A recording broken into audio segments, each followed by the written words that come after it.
Right there, fish on.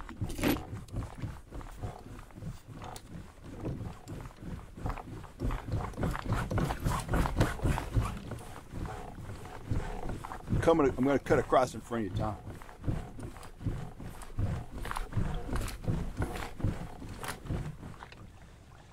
Okay guys, along that shoreline back there, I was marking fish down 10 to 14 feet deep, and we weren't getting them on our top lines. I put on lead core, 2.5 colors. I didn't go 100 yards after I dropped it down, so about 13 feet deep, orange fly, almost an instant hookup, but I had to kind of get out of the trolling lane there, so. Now we'll fight the fish. Hey guys, Cal Kellogg here. You saw me hook up, and I am hooked up to a really big trout. And incidentally, I'm gonna lose this fish right next to the kayak. It's a heartbreaker, but it's kind of bittersweet because this fish really showed me that I had the bite dialed in at Eagle Lake, and hooking this trout enabled us to hook a whole bunch more. We had wide open fishing for 3.5, 4 hours after this fish. But I want to use this fish to kind of illustrate a point, illustrate something that I've learned over the years. Most of the time when anglers are out on the water and what they're doing isn't working, they make changes that are too abrupt. They'll be trolling 5 feet deep and they're not catching anything, and they'll hook a line on the downrigger and they'll go down 50 feet. Or they're not hooking anything on a little, a 1-inch long Castmaster, so they'll break out a 6-inch long Rapala. The changes are too abrupt. Very often, the best changes in approach are very, very subtle, and you saw it in the beginning of this video. There are trout concentrated from about 12 feet deep to 20 feet deep right along the bank. I know right where they're at. My first pass, I put out 2 colors of lead core line. My philosophy always is keep the lure above the head of the fish. They'll see it, they'll go up, and they'll hit it. Well, in this case, I went over 1 pod of fish, nothing. I went over another pod of fish, nothing. So I grabbed the rod, I let out half a color of lead core line. So maybe my fly was down at that point 12, 13 feet, something like that. And no sooner did I get the rod back in the holder and I hooked up. Clearly the fish in the first 2 pods saw the fly go over them, but they weren't willing to elevate in the water column even 2 feet to grab the fly. But as soon as I got that fly down in their face, it was fish on. Now, I'm always looking to learn when I'm on the water. And the first time I saw something like this, I was out with Mark Wilson, and we were striper trolling in the Delta. And if you don't know who Mark Wilson is, he is the man when it comes to trolling for stripers in the California Delta. Long story short, we were kind of in a backwater area, and he found a bunch of stripers that were about 15 feet deep. And we trolled on them, and our lures would only get down about 13 feet. We weren't able to catch those fish. He said, well, we're gonna go fish somewhere else, and we'll come back here in a couple hours when the tide is dropped. Tide dropped, the water was shallower.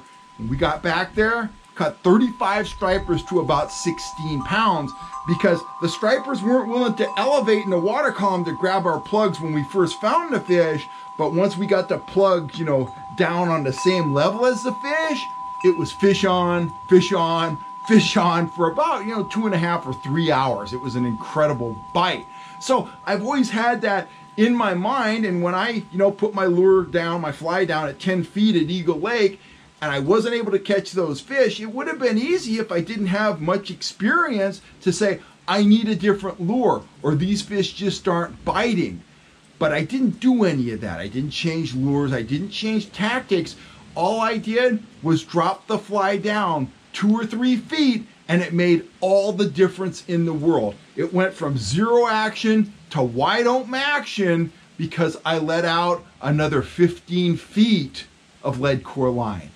That's subtle. So remember, when you're out on the water, don't make big abrupt changes. Be systematic. Make small incremental changes and always take the temperature of the fish. The fish will tell you what's going on. You just make those incremental changes to really dial in the bite on any given day.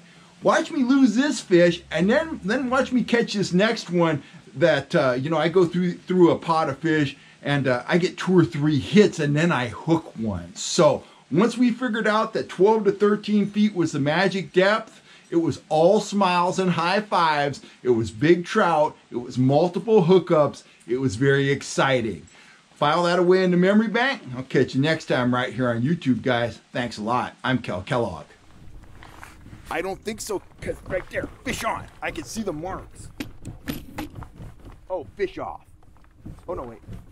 There he is. He came back. Or another one got it. Oh, yeah. Fish on, baby.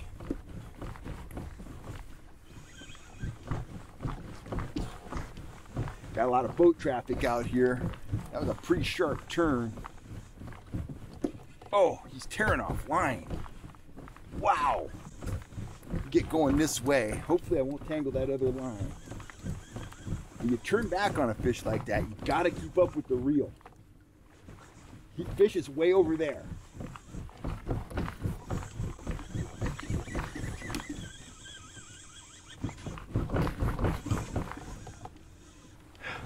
Okay, there we go. A little more conventional type of deal now. He's back behind me. Other line's out of the way. Well, that was exciting. There's a lot of fish along this shoreline, but there's a lot of traffic here too.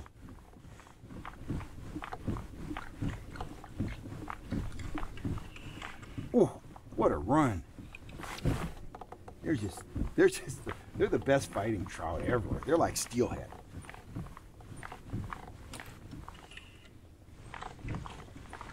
Unbelievable.